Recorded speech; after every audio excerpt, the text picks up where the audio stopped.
Hi friend. कहानी आखिरी भूल। आधी रात का समय। शहर की सड़कें शांत थी। आरब जमीन पर बाइक पर तेज रफ्तार से घर की तरफ लौट रहा था। जेब में रखता मोबाइल लगातार बज रहा था। अनन्या का कॉल, लेकिन आरब गुस्से में था।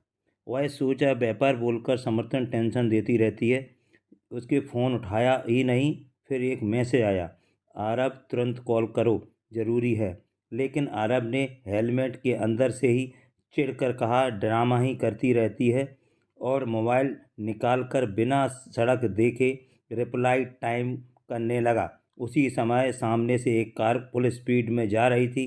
कार का तेज हॉर्न अरब को बैलेंस बिगाड़ दिया और अगले पर सेकंड धड़ाम की आवाज़ का बैलेंस बिगड़ा, और अगले ही सेकंड धड़ाम सब कुछ काला अंधेरा।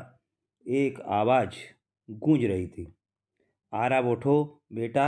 लेकिन वह आवाज़ बहुत दूर जा रही थी।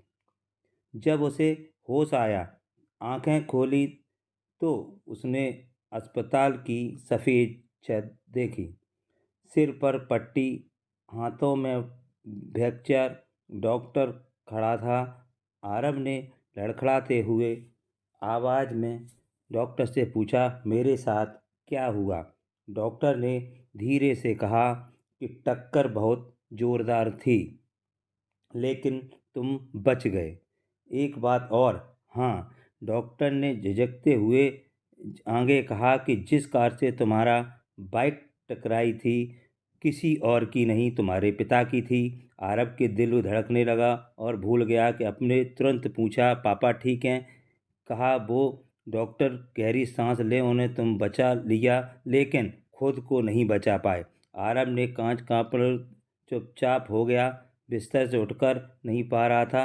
नर्स ने टूटा हुआ मोबाइल उसके हाथ में दिया। आरब ने स्क्रीन करने की कोशिश की।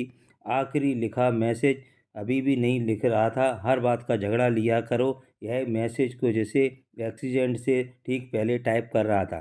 तभी उसे अनन्या का भेजा असली मैसेज दिखा, आरब पापा, सीने में दर्द है, जल्दी से घर आ जाओ। उसे समझ आया कि जिस लड़की पर गुस्सा कर रहा था वह उसे वैसे पिता बचाने के लिए बुला रही थी। वह मुझसे अहंकार मोबाइल चलाते हुए अपनी ज़िंदगी की सबसे बड़ी भूल कर बैठा था। पिता उसे देखने निकल पड़ते थे और उसी एक गलती ने उनका जीवन छीन लिया। कुछ दिनों बाद आरब पहुंचा। पिता की फोटो पर माला टंगी थी। वह बैठकर बड़ा कहने लगा कि पापा,